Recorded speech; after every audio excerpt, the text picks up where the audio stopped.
Hello, ladies and gentlemen. Welcome again to Off the Mark. I'm your host, Studio, again with my beautiful goddess co-host, Miss Meeks Kali. Ma'am, how are you? How are you doing, Judy? I'm doing Glad to be here. Same, Excited for it. same. Another I'm glad. one. I love your shirt. Thank you. Digging, Love y'all. digging. Yeah. Yeah. May he rest in peace, Right. or power, whichever's trending right now. He's alive. So today, that's another whole nother episode. You know what I mean? Tupac's alive. I'll bring up his prison record. Or no, just kidding. It's recent. No, just kidding. Girl, that's a whole nother episode. Okay, wait, no. Okay, Another day. I like it. I like my wife. Nice. So today we're going to dive into some local news. We are, I guess, since we go by beautiful labels these days, we would be considered California conservatives, I guess. So how'd that happen? we have, right? Here we are. So yeah, we live in California. We're probably on the opposite side of the bigger end of the spectrum here in California. We don't necessarily, we bleed purple, let's put it that way. Okay, not so red, not so blue, you know what I mean? But yeah, so we do have some local news to give you here about what's going on here in California. I'm sure that Gavin Newsom has been on national news. He's been a name that everybody's heard because California's been one of those states that we've used as an example. In episode 1, I called it ground zero, but we've been using an example as to what's been going on in the trickle down effect of the COVID rules and the COVID lockdown. As far as I know, we are headed towards another lockdown complete with curfew. I've heard that the curfew was 10 p.m. coming up. New rules as far as Thanksgiving dinner is concerned. We can't have more than 6 to 10 people at a meal. Just certain things that a lot of people say is really not that big of a deal, but these are, unfortunately, these are kind of the beginnings of giving our government even literally, this government is literally putting their foot in our front doors now. I mean, we have to look at it that way because that's exactly what's happening.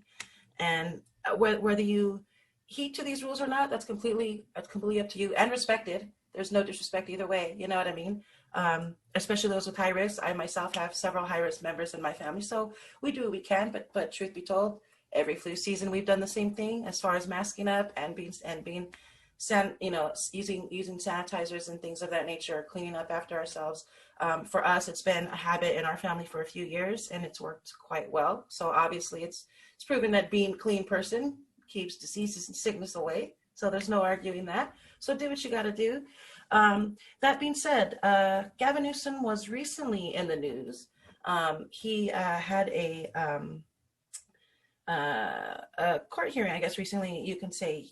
California Superior Court ruled that he abused his authority when he issued an executive order requiring all voted by mail ballots be sent to all registered voters, like regardless, you know what I mean? They were just, bam, there they are. So apparently that was an abuse of power that he wasn't able to uphold, and it was something that she kind of slapped down. What was her name? Let me have it. I have it here. Judge Sarah Heckman. Yeah, Judge Sarah Heckman. She ruled on a permanent injunction that now prevents him from changing any laws, especially regarding the pandemic. So let's hope that that's something that stays in place. Let's hope that that is the beginning of some sort of logical overturn when it comes to us dealing with the upcoming flu season, because we do have, it's not just us in our personal lives and Thanksgiving dinner being ruined. We do have a lot of local small businesses that we, as a community, whether we see it or not, we thrive on those businesses. We need them, and they need us. And that alone. I actually have one of the other things that he did. He mandated recently. I think even as of 2 days ago, he mandated that small businesses only have 24 hours to change whatever changes. So if a small business, I didn't hear that one yet. It used to be 72 hours that they had. You have 3 days to comply, basically, and now they only have 24 hours to comply. Wow. So he's really making things impossible for a lot of small businesses. He says jump, and they have to say how high. Exactly.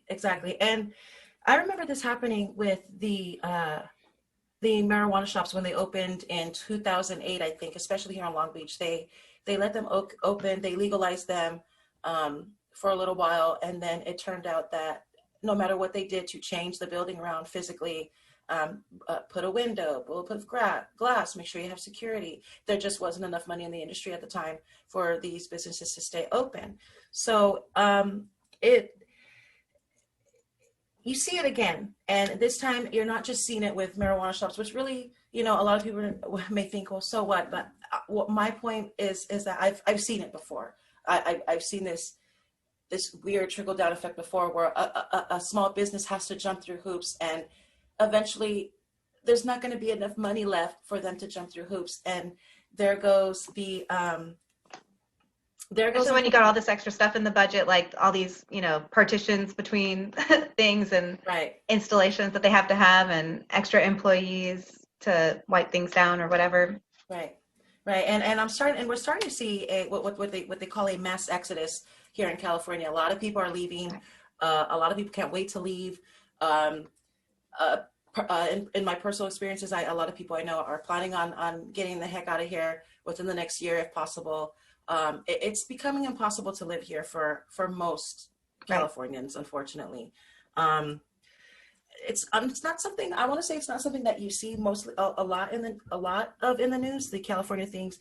I think the last thing I seen in the news was about the wildfires, and then sprinkled in things that Gavin Newsom was doing. The big push has been the battle between Cuomo and Trump right now. So nobody's really paying attention to us. And just kind of letting us quietly be the guinea pigs in this lockdown situation. So, all right, thanks, guys.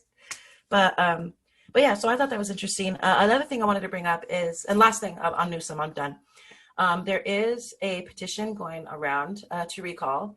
We will have that available on our Instagram page. And I think we're going to have it available on our Twitter. So if you're not on our Twitter yet, please follow us. Find us. We'll be there. But yeah, we'll have it available if you want to sign it. It was going to be due November 17th or November 18th. It's now been pushed back, and we have plenty more time to get, I think it's 1.5 million signatures on the petition to get the ball rolling on the recall. So how cool would that be? You know what I mean? But yeah, so we have till, what did I say? I think it's March 7th. I'll double check on that, but I do believe we have till March 7th. Again, we'll have the link up if anybody's interested. Yeah, there you go.